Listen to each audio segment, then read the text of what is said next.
is Jim Boeheim. He's the former Syracuse head coach, won a national title in 2003.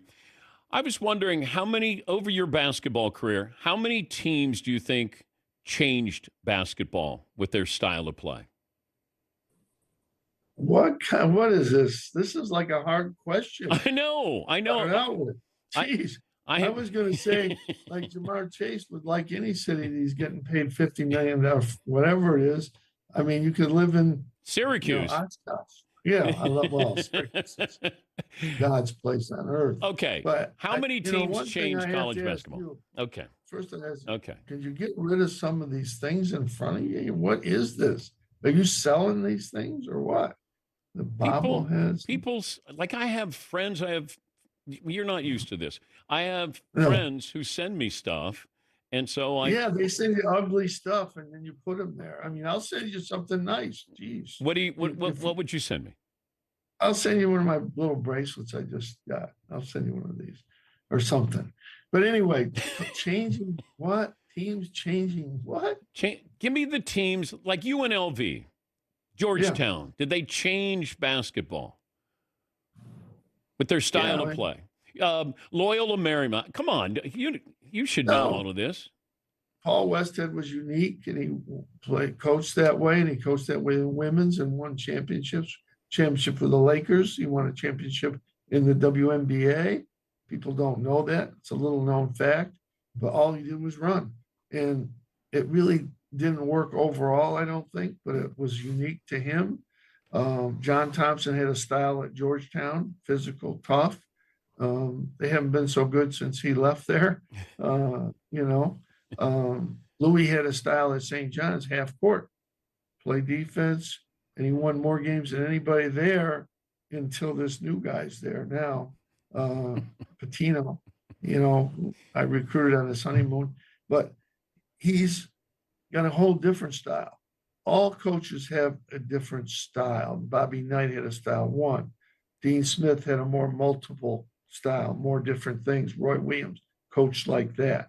But Rick has a certain way of playing, and I thought it would take him a year or two to get to the tournament. And he did it as he did in 6 schools, 6 different schools, losing records at 6 schools, NCAA tournament by the second year, and championships and Final Fours. He's probably the best coach of getting the most out of players in the history of basketball. He can take anybody and get them to play. Louisville won national championship with guys that not nobody, but very few guys recruited his players. The guys at St. John's, not a lot of known players, and guys that struggle shooting. Doesn't matter. Rick Pitino can coach. He'll be coaching when you and I are retired. You're not retired. I'm retired, but I'm still I don't call doing media stuff working. That's no, you don't call this work. No, this isn't working. This isn't working. I'm disappointed about my brackets. I don't think I'm going to win the bracket this year. I just couldn't get a good feel for it. And in fact, last night I didn't even realize I had Alabama State. I was almost pulling for St. Francis, and then I woke up and realized I had Alabama State. So didn't you win it? You won it last year, didn't you? Our bracket challenge? Overkill. But I picked NC State. I knew they were going to do that. I kind of picked North Carolina. That's why I'm wearing my North Carolina colors here. I picked North Carolina to go a ways in the tournament this year. I think it's a chalk tournament, but I think North Carolina is a lot better teams.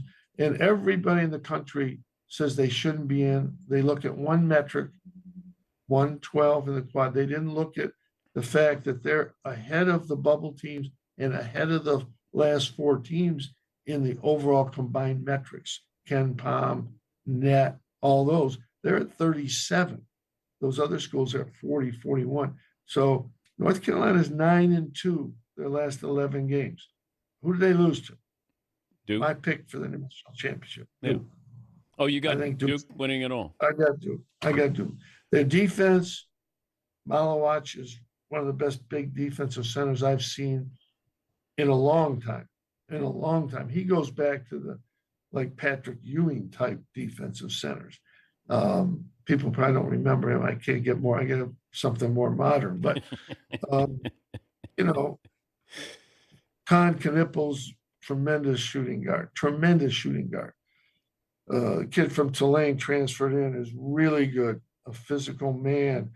Proctor's really good, and they got the best player in the country. You can argue about whatever. He's the best player. He's the best all-around player that I've seen since Grant Hill. Grant Hill's the only guy that blocked shots, played defense, made shots, rebounded, and passed. And he won a couple of national championships, I think. It's always what could have been. You know, I look at Grant Hill, what could have been, because before he had all those injuries and surgeries, and you know, he was special. He'd have been one of the top 5-10 players of all time, no doubt about it. They'll never catch Michael, but there's so many great players. You watch the NBA, people knock it, but to watch Steph Curry play is a privilege. Giannis, Jokic. Did you recruit Jordan? No. You know, he was kind of unknown, but I mean, people kind of knew, but he was from, you don't go into North Carolina and recruit a kid that North Carolina wants to get. What about Ewing? Patrick Ewing? We were one of the 28 schools that visited him in Boston, and you almost knew he was going to Georgetown, but you tried. You tried. It was, he was going to go to Georgetown. It's like Alonzo Mourning. He wanted to visit here. So we brought him in because he wanted to visit because he was friends with Billy Owens. He wanted to come up. So I said, Alonzo, now let's just get this out of the way. Like the first day I said, let's get this out of the way so we don't have to talk for 2 or 3 days. You're going to go to Georgetown, right? He laughed. He said, yeah, I'm probably going to go. Why did you hate Georgetown so much? I really didn't hate. It was such an intense rivalry, and the fans hated. They really hated. John and I at first really bumped heads. It was such a big game, and there was so much on it. But after a few years, it took a few years, it kind of mellowed a little. It mellowed, and we became friends, and the rivalry wasn't what it was, but there was nothing like the Big East then. I mean, I love the ACC. It's a great league. It's down more than it's ever been down right now because they don't understand about paying athletes. They understand that in some of these other leagues. They've been doing it a while, but they have to pay. You have to pay athletes. But the old Big East, you played everybody twice, 9 schools to start out, fierce rivalries. Rick was talking about this Pitino. He's in the league. Luke Carnesecca, Jim Calhoun, John Thompson, Rolly Massimino. I think he mentioned me. I'm not sure. I think I was 6th. Jim Boeheim, but Paul Evans was a great coach. Was at Pittsburgh. PJ, who was a great talker, was at Seton Hall, and a great coach too. It was a different league, and then Jay came to Villanova. I kid Jay all the time. You never won when we were there, but he won a lot after that. But it was a great league, and we had a fierce rivalry. No lie, nothing, no question about it. 34,000 people came in here to see Big John Thompson, and the game he got thrown out, he was so happy. He was just waving to everybody, and 34,000 people were on their feet. It was a great spectacle, and I enjoyed being part of it. It was just one of a kind. And Rick Pitino's keeping it going. He knows how to coach. He's Jim Boeheim, Hall of Famer. Well, I tried to explain Rick Pitino. It feels like, when he was at Providence and Billy Donovan is playing and he had guards, they were shooting 3. Like he was ahead of his time with that. Yeah. Well, he was ahead of his time in terms of practicing. They worked out in the morning. They'd come back for individual instruction during the day, and then they'd practice, and then they would do study table, and then they would shoot foul shots at night. Wow. And Saturdays they'd practice morning, afternoon, maybe night. Sunday. You can't do that today. I mean, theoretically. Not supposed to. But it was intense. The coaches worked out. He pushed, and he still pushes. He demands everything from his players. His 3-hour practice is as intense as anybody's ever, and he does all phases of the game. And he understands the game. He sees the game better than anybody that I know in terms of coaching 24 hours a day. And he still probably is right on the limits of the hours in practice. Let's not get him in trouble here. No, he's unfollowing the rules. But I mean, but do you put him up there with Coach K? Do you put him up there with John Wooden? Well, John Wooden's by himself. He won 10, 11. Forget that. He's by himself. Coach K is the best coach in modern era basketball. There's no question about it. Underrated is Jim Calhoun.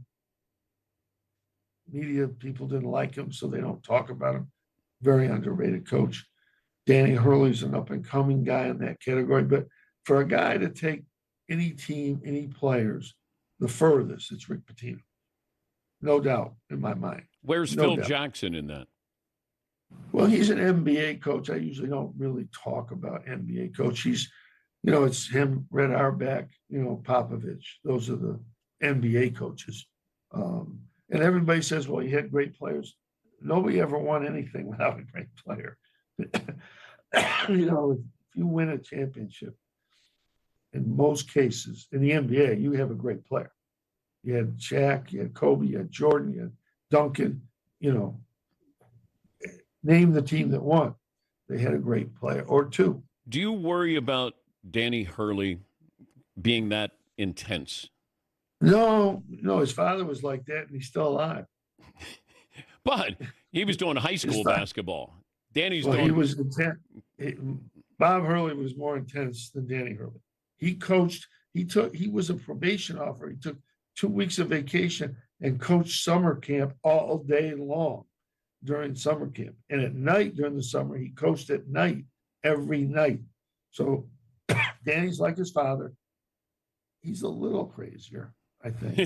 A little bit more. I'm glad he didn't go to the NBA. I don't think it would have worked. But he's a great college coach. When you lose, you go crazy. That's what we do. He's always been like that. He didn't do it the last 2 years because he had a great team. You don't have to go crazy when you have great teams.